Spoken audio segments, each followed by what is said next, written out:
It's about that time again, isn't it? I'm terrified to pour this out too much, because this is the scotch I have left, and this is the amount of money in my bank account, and I kind of want this series to keep going, and I know for a fact that it's going to turn into, like, moonshine talk if I if I run out of this. So I went to Dragon Con this weekend, and I actually got to meet one of the writers for the movie Doctor Strange, C. Robert Cargill.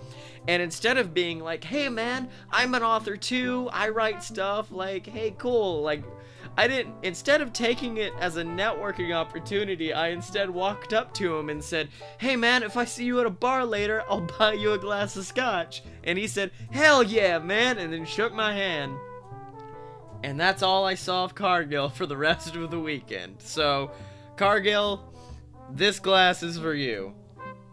Speaking of Doctor Strange, though, and I guess superhero movies in general, I've been thinking about something lately that's kind of bugged me, and I guess hopefully it comes through in my writing, but I'm starting to have a real problem with villains in media, and I know this should probably be on my other podcast, the one I talk about, like, writing on, but I think I can kind of connect it back to society as a whole, because one of my friends hit it right on the head. He looked at me and said, all the villains have a backstory nowadays, all the villains have all of these flaws nowadays, all of the villains have emotions nowadays, and while yes, that's a good thing in writing to have a fully fleshed out character, I think we've also kind of created a society wherein we care about the villain being fully fleshed out, but don't care about the hero being that fleshed out.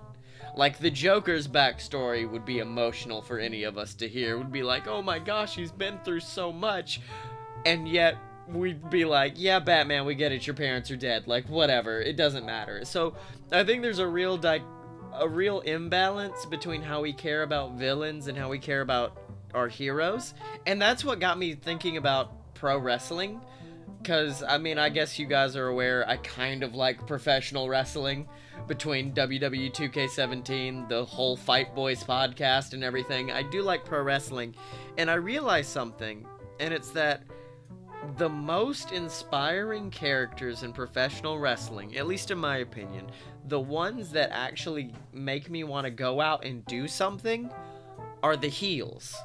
Not the baby faces. The heels are the ones that inspired me. In fact, the reason why I got into professional wrestling was because basically this guy known as The Miz came out, and he's this dorky looking dude, but he looked right down the camera and said that he was The Miz and he was awesome. And me, at age 15, 14, whenever I started watching, looked and went, well, if that dork can be awesome, I'm definitely awesome. And I don't know, when it comes to heels, I really enjoy the fact that heels can have problems. It's like a couple of years ago. One of the best wrestlers of all time, Cody Rhodes, came out and had a mustache. And the whole crowd booed him, everything but he didn't care. Because the mustache was what was getting him booed. He was allowed to have this, I guess what was a perceived flaw, because it was what allowed him to get booed. And that's what's so interesting about heels to me nowadays, is the fact that heels indulge in the fact that they have flaws. They indulge in the fact that they have the ability to be goofy.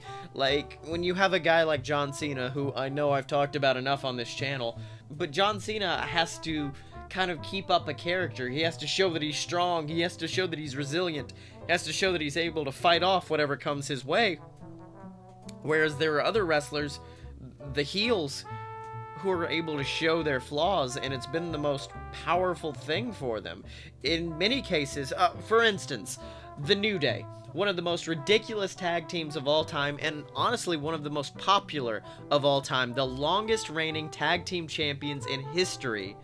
And the reason why they got so popular is because they were heels, and they were able to act goofy. because they didn't have to worry about acting strong or acting tough. They just acted like themselves. Same thing with Breezango. Even the people who don't watch WWE may have seen the clips online of the Fashion Police or the Fashion Files or this weird stuff that these two heels just got to do randomly because they didn't have to worry about being goofy or being whatever because they were heels. And that's so... It's one of those things like I discussed in Bad Examples. If you haven't seen that, click the link that's gonna be around here somewhere. But, yeah, in Bad Examples, I said no one cares what you do, and you should really use that to be inspired. And that's the case with heels. Heels don't care. They'll do whatever, and that's what kind of gives them power, and that's what makes them popular. And I think there's something very inspiring about that. And it eventually leads them to becoming good guys. I mean, New Day became good guys after a while. Breezango are now amazing good guys on the roster. And it's this thing of just be yourself, even if you think it makes you hated. Hell, even if you're trying to get hated. Be yourself, and along the way, something will turn out right for you. Who knows what it is? I'm trying to think of a way to sum this up, and basically it's be yourself, even if that means being an asshole, even if that means being egotistical, even if that means going around and proclaiming that you're awesome. That's another thing that was always very inspiring to me, is the fact that despite all of it, despite the fact that whether they were dorks or weird looking or losers, every heel will always come out and tell you how awesome they are. And while, yes, for a while that'll feel like egotism or whatever, it'll build up an ego, and it'll give you the confidence to be able to go out and do things. I mean, if it was not for WWE, I wouldn't have the confidence to do this. I wouldn't have the confidence to talk as much as I do, which I'm basically now making my living talking. It kind of gave me the confidence to move on, and it wasn't John Cena coming out and saying, "Never give up," that gave me that confidence. It was me looking at The Miz, and The Miz saying, "I'm awesome," and me going, "You know what? I am too."